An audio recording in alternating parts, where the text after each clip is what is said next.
Welcome back to the breakfast on Plus TV Africa. And it's time for Hot Topic. And today we'll be taking a look at the World Immunization Week. Routine childhood vaccination has dropped in the wake of the COVID-19 pandemic years. Public perception of these vaccines has also fallen in 52 out of 55 countries surveyed, leading to a global coverage drop from 86% in 2019 to 81% in 2021.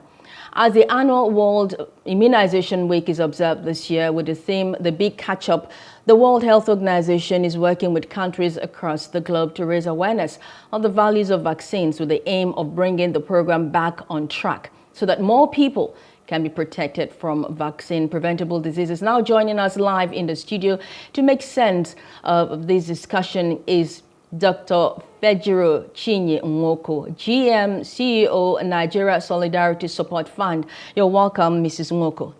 Thank you for having me. Good to be here. And joining us virtually, we have Dr. Doyin Odubanjo, who is the past chair, APHP and Lagos Executive Secretary, the Nigerian Academy of Science. Welcome to the program.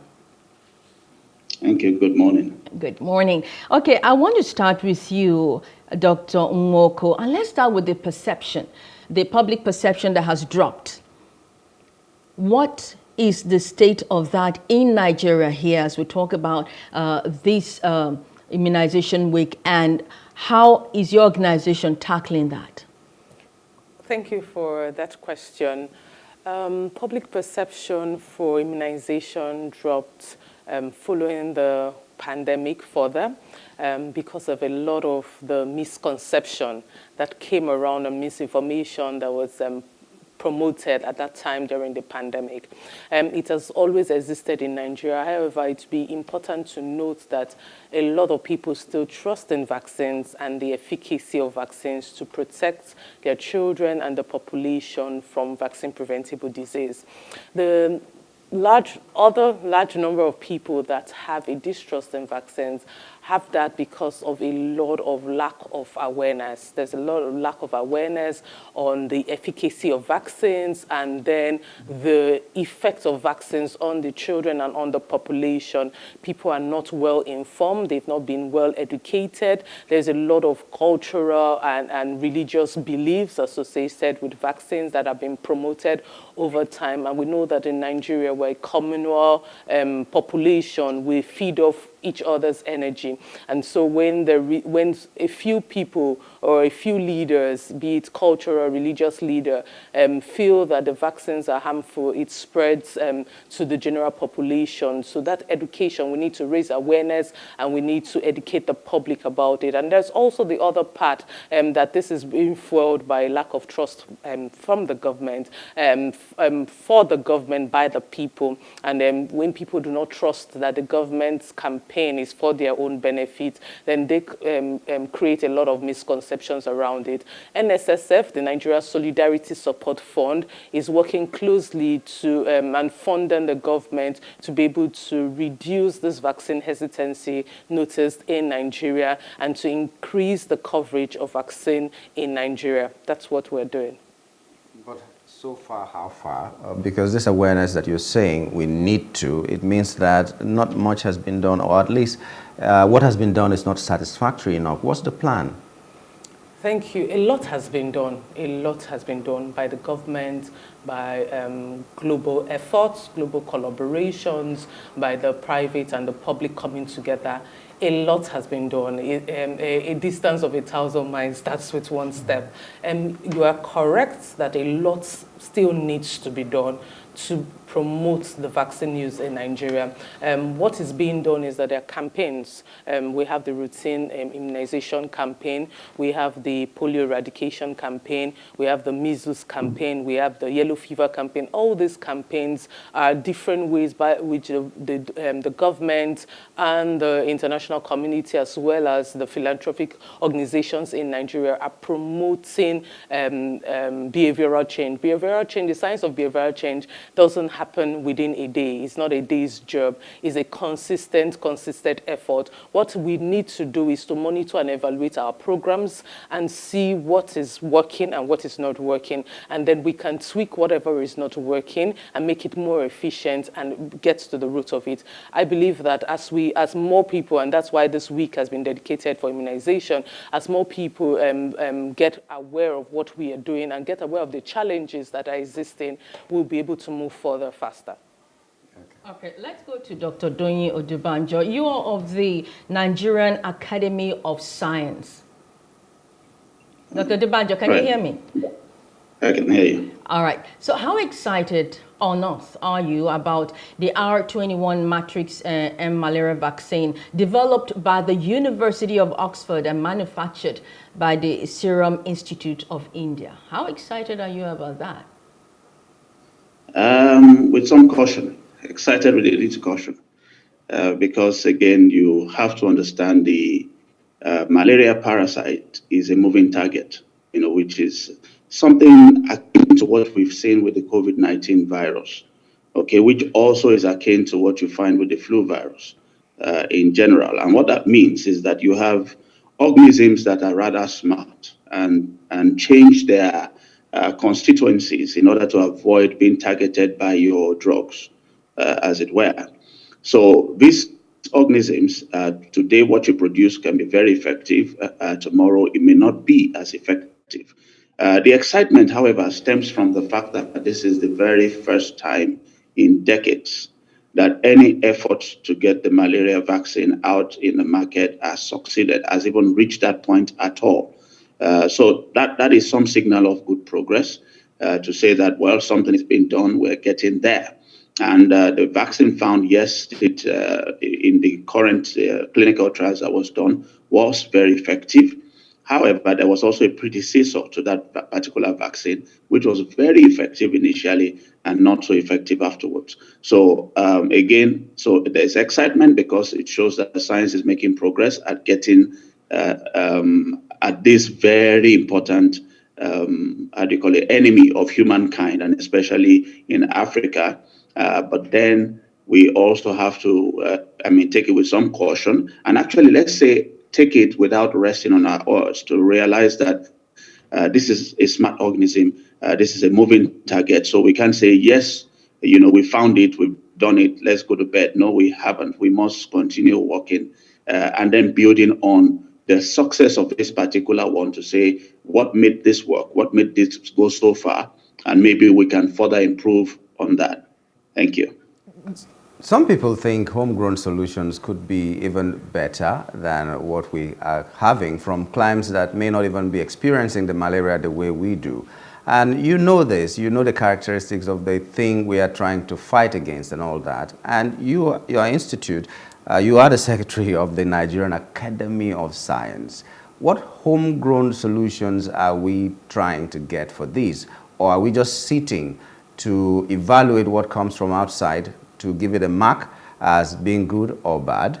What are you doing in your institution to make sure that we have homegrown solutions? Well, first you have to properly identify what, when you say the institution I'm going to cast, one is the Association of Public Health Physicians of Nigeria, Lagos chapter, which is the one that actually invited me. But I'm executive secretary of the Nigerian Academy of Science, and I believe that's what you're referring to. Science. And you have to know the identity of the Academy of Science, which is, in colloquial language, you can call the Supreme Court of Science. Okay. And so it is not research, it's not primary research. The job of the Academy of Science is the interpretation of research, and therefore being able to link scientific research to policy making. With the ultimate result that you have policies. Just a moment, because you said that you're excited that science was making a headway. Right. And you are, like you just said, the Supreme Court of Science. You are in the scientific world, as it were. Right. So you will have an insight into what is being done by the Nigerian science community to make sure that we have homegrown solutions. That's why I'm asking you. Yes. No, I'm not refuting anything you're saying. I'm just making sure that there's a proper grasp of what I'm saying, so that it's not misunderstood. and so that I'm sure that you also understand what it is, that the fact that the academy itself doesn't do the research. But like you said, yes, it does link with the scientific community. Otherwise, it will be unable to do its job, which is to bring that scientific research to policy, okay, or to the knowledge of policymakers, in order for them to make proper policies. There are many people researching malaria. If you go to all our institutions, virtually all our institutions, because malaria is a very, very, very important disease here. Okay, so we have institutions. If I think of, say, the University of Ibadan alone, there are many research teams working on different aspects, including diagnosis, including therapy. Okay, and when you look at vaccination, like I said, that's very expensive work to do.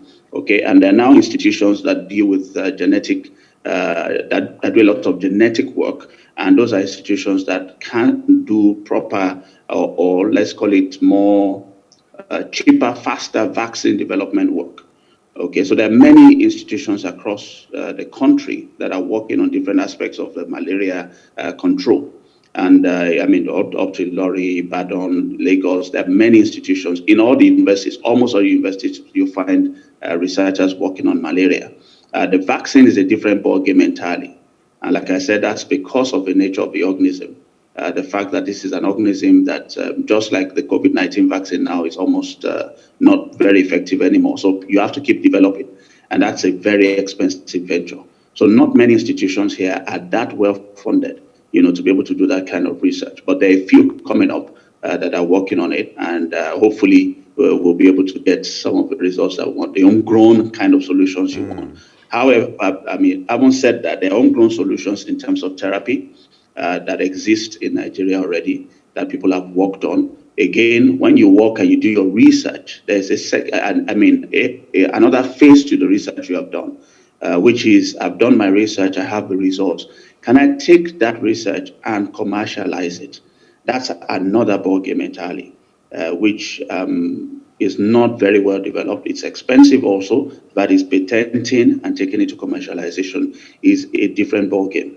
And we haven't we haven't done very well in that regard. But again, there are a lot of people who have identified these challenges and are working on them.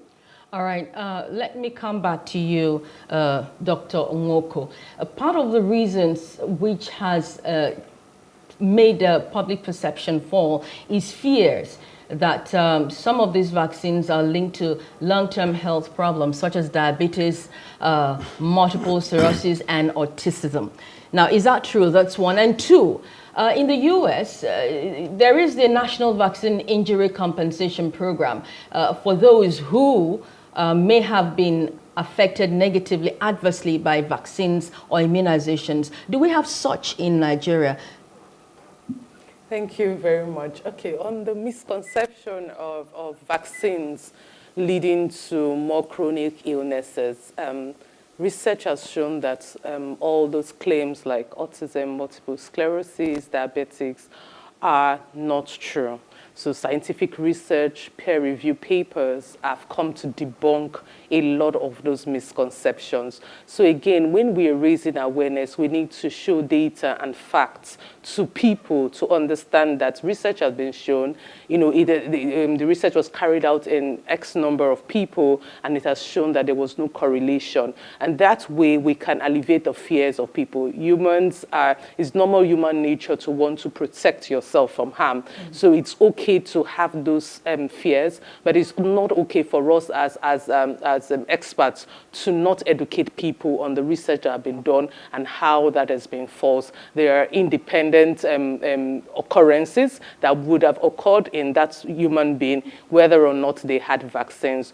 On your questions on how vaccine compensation, injury compensation in Nigeria, I know that there is a surveillance for adverse effects of vaccines in Nigeria, and when people have adverse effects and they report it, that surveillance can help us to begin to know what number of people actually suffer from adverse effects and how we can. Right now, I can't speak to any program that exists for compensation, but I know that there is a surveillance, and based on data of surveillance, we can then advance and see whether there is a need for compensation. If the amount of people are there, if the huge numbers are there, then we can begin to move that conversation forward. Yeah, in this surveillance, have you identified any government agency where Nigerians can actually go to lay complaints when they encounter severe vaccines? Absolutely. The first place to go to is where you took the vaccination. So most times Nigerians go to the primary health center, the public hospital. Primary health center, where you took the vaccination, is the first place. So for COVID vaccination, that was the place we told people, go back there and report any symptom that is not the normal symptoms that you have been educated on. So wherever you take your vaccine as the first place, the local government have a surveillance team that go to these primary health centers and go to these hospitals to collect data monthly. They collect surveillance data monthly, and those people get the data and sum it up, and they are reported to the National Primary Healthcare Development Agency, and that is followed up. So go back to where you took the vaccines if there are any adverse effects and lay a complaint. Okay, let me go to Dr. Odubanjo.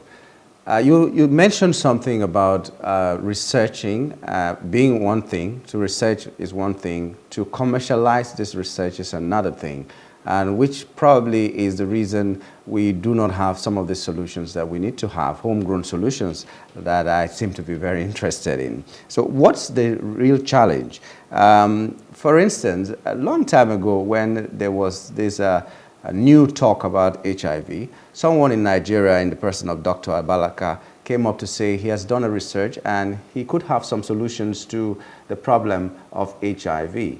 And after a while, we didn't hear anything from him, whether it wasn't good enough and they were still researching and they were adding some things or not. And then we also had, when we have had this case of COVID, another Nigerian doctor or pharmacist said that there could be a homegrown solution, and he actually said a lot of things that could have been followed up, and nobody seemed to have followed up. What really is the challenge of translating what you have researched into the commercial aspect of it so that we can start seeing these things?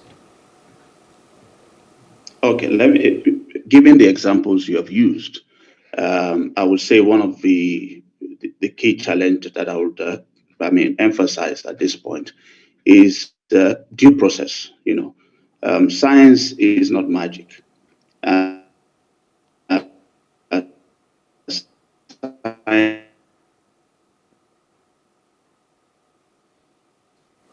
Your network is breaking. We can't hear you well, doctor. Maybe something from your end. Do something about it. While we're waiting for doctor to improve on his audio, I'd like to know, what is your target for this year? This is Immunization Week.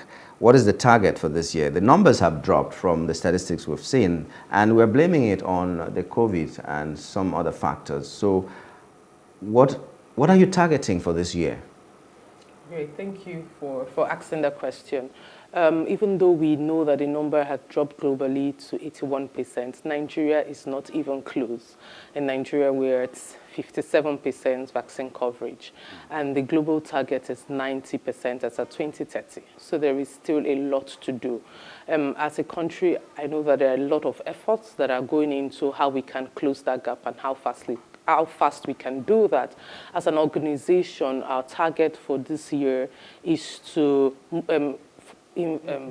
fund communities, the zero-dose communities, and communities that have poor coverage of vaccines in Nigeria. And we're working with the National Primary Healthcare Development Agency to be able to do that effectively and in a transparent manner. We are also looking to improve on the transparency and accountability of the government, as we know that that promotes trust in the people, and they can see what the government is doing, what efforts the government is putting into increasing vaccine coverage, and that will most likely reduce the vaccine hesitancy in the communities. We're also working with them to improve the transparency of using of data and making the data simple enough that the normal working Nigeria can understand what their vaccine coverage is. All of this is in the bid to be able to prevent the population from vaccine-preventable disease. We want to get to a point where we have herd immunity, where we have broken the chain of the antigen to the point where those that are not vaccinated are protected by us that are vaccinated. Okay, Dr. Odubanjo, are you back with us? Dr. Odubanjo? It's gone off again. All right. I'll have to come back to you. Now, okay. Hello, Dr. Odubanjo. All right. Hello, I can hear you. Oh, good. It's good that you're back. Let's talk about what we can do to accelerate. Or maybe he should just finish what he started talking about. All right. Do you still have your thought before you went? If you still have your thought, please conclude on it. Well, I do. I was answering the challenge, of some of our claims in the country to haven't found homegrown solutions. And I said, given the examples you have used, the particular problems we have faced with some of our people, is that they have not transparently followed scientific methodology. And I chose my words carefully. When researchers do their research, they have a particular aspect of it where they write up and they call it methodology. If you are reading a research paper, that methodology aspect is absolutely important. If that is flawed, the whole research finding is flawed and can be thrown in the garbage can. So what has happened in some of those instances is that the people did not follow proper scientific process or methodology, or did not subject themselves to scrutiny, or what the scientists will call peer review. And that's why you publish in journals and all of that. When you publish in a good journal, we call them good peer-reviewed journals. The other scientists like yourself in close fields or the same field as yourself are going to look at what you did. They will look at your methodology, look at your findings, look at everything critically, and then they will say, yes, this is a good paper, this was good research, you can publish this for the knowledge or the information of the scientific community. So that's a scientific community endorsement. So what has happened in many instances is that those people were not able to do that. They were not able to subject themselves to that kind of process. Nobody could prove that what they said they found was correct. In fact, I didn't want to mention, but unknown to you, the Academy of Science was sued by the HIV man years ago. The Academy won that suit. It lasted about 7 years for saying that what he found wasn't real. And what the Academy simply said was that what he found can't be proved or proven, because he refused to, subject it to scrutiny. And so the Academy said, no, we can't endorse it because we can't quite prove what he said he found. And then he sued and he lost. Okay, so that is one problem with what all of these claims. These claims have been made in the media. They have been made on the pages of newspaper, on TV, without these people subjecting themselves to their scientific communities to say, this is what I've found, I've written my paper, or I make my presentation at a scientific conference where your colleagues can ask you questions and all of that. And whatever you found can be reproduced by other scientists like yourself. They can do it and say, yes, what you found is correct. So they didn't do that. That's one side of it. The other side is what I call patenting, in which case it means that if you found something novel, then that thing can be recorded in your name internationally. And anybody who's going to use that finding, therefore, to produce drugs or whatever in commercial quantities will have to acknowledge you in some way, most likely financially. It means that you're going to be a financial beneficiary of whatever they get if you choose to get it, but they cannot use it without your permission. But that costs a lot of money. If you're going to patent, there are many patenting boards. Of course, the most important are the ones hosted in the US and co. But if you don't do that, other people can also steal your work and reproduce it find that it's genuine, and they have the means to patent properly globally and then go commercial with it. So you lose out. So those are some of the areas that we have institutions in the country that are looking into that. And I believe that things are getting better.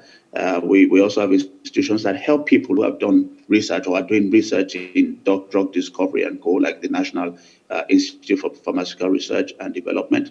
And I think people should go explore what possibilities there are, for some of these institutions to help them first prove what they found or prove what they know. For instance, our traditional herbal healers prove the remedies that they have. They will take it through scientific research and say, yes, truly there is a content in that leaf that works for this effectively and it's safe. And once you do all of that, then the next step is that they will start exploring with you, is there a possibility of commercialization? And perhaps that's where our local drug companies can come in also, is to meet up with the scientific community in Nigeria and say, yes, if you find this thing, we will, shoulder the burden of patenting, and therefore we can go commercial and you will get your share of the proceeds. All right. So the private companies can take it forward from there. Okay. In collaborating with the scientists. Okay, according to a report by the World Health Organization, the African region bears a high burden percentage of the global malaria burden. Nigeria is one of the worst hit in the world, as we know. And where are we presently? I mean, you've said all these wonderful things, and it's good.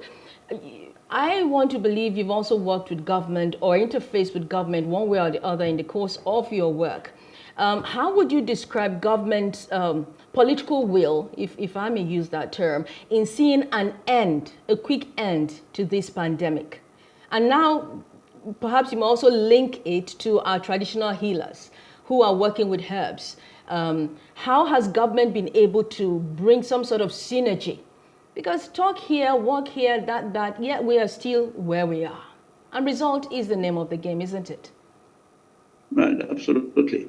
So I would say that government has done its bit. What we need to look at is that in other parts of the world where these things have worked well, except for COVID-19 perhaps, you'll find that these things are driven by the science community and the private sector. So we need to, I think is missing in Nigeria is that active private sector, that should we call it community responsible private sector, that is not looking just to import things and sell. So it's not just a trading organization, but organizations that are willing to invest in, in scientific development, let's put it that way. And therefore, this organization, it's a lot of investment, and you have to be patient with it. But ultimately, you stand to reap a lot at the end of the day. Governments all over the world, we know, can be fickle sometimes. Policy directions can change easily. But then that's not to say that the Nigerian government hasn't been trying. The malaria control program has been one of the most longest sustained programs in the country. But there's a limit to what any government will do and can do, because this is all very expensive. Resources are scarce, has to be shared among so many things. Insecurity has risen in the last 10 years to unimaginable levels and is consuming a lot of resources. But the private sector can just cone down and say, look, we're interested. We want to meet up and start dealing with the scientific community. If you look abroad, for instance, a lot of PhD students are actually being funded by private companies, pharmaceutical companies, and all kinds of companies are funding the researches that are going on. Why? Because they have direct impact on their business with the potential for improving their own profitability at the end of the day, which is what they are about. Yes, so they will invest in it, but at the end of the day, they stand to gain a lot. It's that patient, that delayed gratification that I think is missing. So we, as the Academy of Science, for instance, we stand as a bridge between the scientific community and the real world, which is the policy-making world of the private sector. So we are happy to be that neutral body that's able to bring all of those people to a round table and constantly develop programs that ensure that private sector funding can help the scientific community in Nigeria develop, and at the end of the day, increase the profits of the private sector companies. Okay, let's come back to Dr. Nwoko here. The immunization, from next year you will have something else, one more component that will be added. That is for the malaria.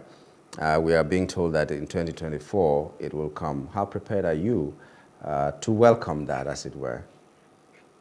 Thank you. I think that the way the routine immunization program has been structured, any other addition is a layer on.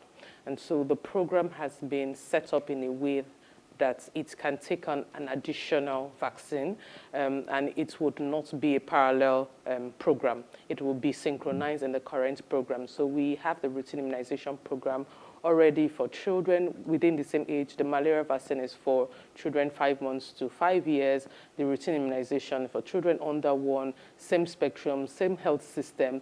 What we need to do is that we need to strengthen the health system to carry on another vaccine. But I don't think there is so much, it's not a different agenda. It's just going to be layering on the existing protocol for the program. But is the health system even favorable enough for all the things that you need to do?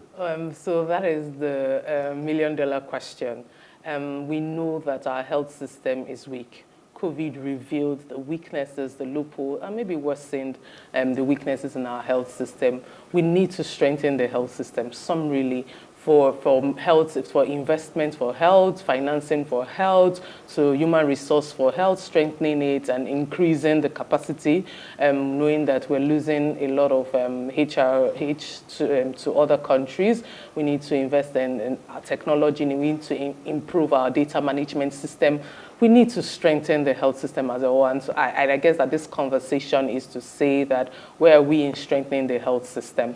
I like what Dr. Doyin said, is that the government cannot do everything. There is a role for the private sector to put their money where their mouth is, to invest in this health system. Outside the country, health systems work not because the government funds it 100%, because they're interested parties making sure that it works. So I think that it's a call for collaborative efforts. We saw that worked in COVID.